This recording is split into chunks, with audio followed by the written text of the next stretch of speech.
మీనరాశి వారికి గురుబలం ఉన్నప్పటికీ అందుకోలేని స్థాయిలో, అంటే ఆ ప్రభావాన్ని తీసుకోలేని స్థాయిలో వీళ్ళు ఉండడం జరుగుతోంది. అయితే గురుబలము విద్య, ట్రావెల్, కెరియర్, లాంగ్ టర్మ్ ప్రాజెక్టులు చేసినట్టయితే కనుక లాభాలు పొందే అవకాశం ఉంది. చంద్రుడు అనుకూలంగా ఉన్నప్పటికీ కుటుంబము, భావోద్వేగాలు, ఇంటీరియర్ ఫలితాల మీద ఎక్కువగా, అంటే మనసు, ఆలోచన మీద ఎక్కువగా ప్రభావాన్ని చూపిస్తున్నాడు. రాహు దృష్టి కొత్త అవకాశాలు తీసుకునేటట్టు ఉంటుంది, కానీ దాన్ని తీసుకోలేని సందర్భాలు సృష్టించబడతాయి. ఫ్రస్ట్రేషను, ఒత్తిడి, మానసిక వ్యధ, ప్రమాదాలు, గాయాలు, ఈ అంశాల మీద ప్రభావాన్ని చూపిస్తున్నాడు. విద్యార్థులకు చూసుకున్నట్టయితే ఈ వారం మొదట్లో అంత అనుకూలంగా లేదు. 4వ తారీఖు నుంచి 4, 5, 6 ఈ మధ్య నుంచి చివరి వరకు మంచి అనుకూలంగా ఉండబోతోంది. నిరాశ చెందకండి. మీ పెద్దలు, తల్లిదండ్రుల యొక్క, గురువుల యొక్క సహాయ సహకారాలు తప్పనిసరిగా ఈ సమయంలో మీకు కావాల్సిన పరిస్థితి ఏర్పడుతుంది. ఉద్యోగస్తులకు చూసుకున్నట్టయితే కనుక కొంత డల్గా ఉండే అవకాశము, మానసికంగా ఇబ్బందిగా ఉండడము, వచ్చిన అవకాశాలని తీసుకోలేని నిస్సహాయ స్థితిలోకి వెళ్ళే అవకాశం కనబడుతోంది. నిరాశ చెందకండి. తగిన ప్రయత్నాలు చేస్తూనే ఉండే ప్రయత్నం చేయండి. వ్యాపారస్తులకు చూసుకున్నట్టయితే కనుక ఫైనాన్షియల్గా కొద్దిగా ఇబ్బంది పడ్డము, నష్టపోవడము, అది మీ ఉద్యోగస్తుల వల్ల కావచ్చు, మీ కాంపిటీటర్స్ వల్ల కావచ్చు, అంత మంచిగా ఈ వారము కనిపించట్లేదు. తదుపరి వారానికి మంచిగా ఉండవచ్చు, కానీ ఈ వారంలో మీరు పెట్టుబడులు పెట్టడానికి కానీ, విస్తరణకు కానీ అట్లాంటి ప్రయత్నాలు ఈ వారంలో చేయకండి. అయితే ఎవరికి బాగుండబోతోందంటే కనుక హెల్త్ అండ్ క్రియేటివ్ బిజినెస్ ఎవరైతే చేస్తున్నారో వాళ్ళకి విశేషమైన లాభాలు వచ్చే అవకాశం కనబడుతోంది. చేతి వృత్తుల వాళ్ళకి చూసుకున్నట్టయితే కనుక డిజైనింగ్, క్రాఫ్ట్, ఈ అంశాలలో ఉన్న వాళ్లకు లాభాలు వచ్చే అవకాశం కనబడుతోంది. మీరు రుణాల కోసం ప్రయత్నించినప్పుడు ఈ వారంలో అవ్వకపోయినప్పటికీ తదుపరికి కొంచెం లేట్ అయ్యే అవకాశాలే గోచరిస్తున్నాయి. అయితే ఇక్కడ మీ క్లయింట్స్ కొంతమంది చేజారిపోయే అవకాశాలు కనబడుతోంది. అది ఎందుకు, ఏమిటి, మీ ప్రోడక్ట్స్ వల్ల నష్టమా, అంటే మీ ప్రోడక్ట్స్లో మంచి లేదా, నాణ్యత లేదా, ఇలాంటి అంశాలను మీరు ఒక్కసారి సరిచూసుకోవాల్సిన పరిస్థితి ఈ వారం కనబడుతోంది.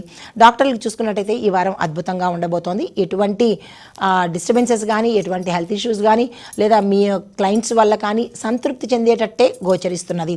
లాయర్లకు చూసుకున్నట్టయితే కనుక కొన్ని కేసులు మీకు లేట్ అవ్వడంతో పాటు వెనక్కి వెళ్ళిపోయి విత్డ్రా అయిపోయే అవకాశాలు కూడా గోచరిస్తున్నాయి. ఈ విషయంలో ఎక్కడ పొరపాటు జరిగింది అనే అంశాన్ని మీరు పరిశీలన చేసుకోండి. ఐటీ టెక్నికల్గా చూసినట్టయితే కనుక ప్రాజెక్ట్స్, డేటా, సెక్యూరిటీ, ఈ అంశాలలో మంచి ఫలితాలు వచ్చే అవకాశం కనబడుతోంది. అయితే కొన్ని ప్రాజెక్ట్స్ మీరు డెడ్ లైన్ పూర్తి చేయలేని పరిస్థితి వల్ల యాజమాన్యం మిమ్మల్ని తీసేయడం కానీ, లేదా మీరే వెళ్ళిపోవడం కానీ జరిగే పరిస్థితులు కనబడుతున్నాయి. వేచి చూసే ప్రయత్నం చేయండి. మళ్ళా సమయాన్ని తీసుకుంటాను అన్నట్టుగా మీరు మీ యాజమాన్యానికి విన్నపం చేసినట్టయితే కనుక మంచి జరిగే అవకాశాలు కనబడుతోంది. కళాకారులకు, మీడియా వాళ్ళకి చూసినట్టయితే కనుక క్రియేటివ్, ఆన్లైన్, స్క్రీను, ఈ అంశాలలో మంచి ఫలితాలు పొందుతారు. గత కొంతకాలంగా మీరు ఏదైతే అనుకుంటున్నారో అవకాశాలు వచ్చే దిశ కనబడుతోంది. డైరెక్టర్స్కు, తర్వాత ప్రొడ్యూసర్స్కు ఈ వారం అత్యద్భుతంగా ఉండబోతోంది. అయితే రాజకీయ నాయకులకు చూసినట్టయితే కనుక ఈ వారంలో మీరు అనుకున్న స్థాయిని, అనుకున్న పొజిషన్ని చేరగలిగేందుకు అవకాశాలు కనబడుతున్నాయి. కాంట్రాక్ట్దారులకు చూసుకున్నట్టయితే కనుక హౌసింగ్, ఇండస్ట్రియల్ ప్రాజెక్ట్స్, నిర్మాణ రంగము, ఈ అంశాలలో కొద్దిగా డల్నెస్ అనేది గోచరిస్తున్నది. వారాంతంలో మీకు కొద్దిగా స్పీడ్ అందుకునే అవకాశాలు కనబడుతోంది. నిరాశ చెందకండి. టెండర్లు వేసేటప్పుడు కొద్దిగా జాగ్రత్తలు తీసుకుని టెండర్లు వేసే ప్రయత్నం చేసుకోండి. వ్యవసాయదారులకు చూసుకున్నట్టయితే కనుక పళ్ళు, వృక్షాలు, పువ్వులు, పశుపోషణ, ఈ అంశాలలో మంచి లాభాలు వచ్చే అవకాశం కనబడుతోంది. విత్తనాలు, ఎరువులు, ఈ అంశాలలో కొద్దిగా జాగ్రత్తలు తీసుకోండి. నీటికి సంబంధించిన నిల్వల విషయంలో కూడా ప్రత్యామ్నాయం చూసుకోండి. రియల్ ఎస్టేట్ వారికి చూసినట్టయితే కనుక అమ్మకాలు, కొనుగోళ్లు వారం మధ్య నుంచి ఊపందుకునే అవకాశం కనబడుతోంది. ఆటోమొబైల్స్ రంగంలో చూసినట్టయితే కనుక కొంచెం సర్వీస్ రంగంలోనూ, రిపేర్ రంగంలోనూ, కొనుగోళ్లలోనూ కొద్దిగా డల్నెస్ అనేది కనబడుతుంది. నిరాశ చెందకండి. గోల్డ్, సిల్వరు, ఈ ట్రేడింగ్ లేదా అంటే సేవింగ్స్, ఈ అంశాలలో మిశ్రమ ఫలితాలు గోచరిస్తున్నాయి. అయితే నష్టపోవచ్చు, లేదా అంటే లాభపడవచ్చు, ఈ అంశాలు గోచరిస్తున్నాయి.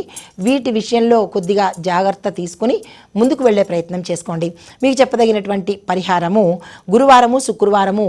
గురువారం రోజు పసుపుని దానము, శుక్రవారం రోజు తెల్లని వస్త్రాలు కానీ, తెల్లని సంబంధించిన వెండి, పాలు, ఇలాంటివి దానం చేసుకున్నట్టయితే మీ కెరియర్లో ఉండే, లేదంటే మీ జాతకంలో ఉండే ఫలితాలు, అంటే దుష్ట ఫలితాలు కానీ, మిశ్రమ ఫలితాలు కానీ పోగొట్టుకునే అవకాశం కనబడుతుంది.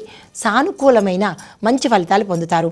మీకు చెప్పదగినటువంటి ఉన్నటువంటి మంత్రము ఓం గుం గురవే నమః అనే మంత్రం గురువారం రోజు, ఓం చంద్రాయ నమః అనే మంత్రము శుక్రవారం రోజు చదువుకునే ప్రయత్నం చేసినట్టయితే కనుక సానుకూలమైన ఫలితాలు పొందుతారు.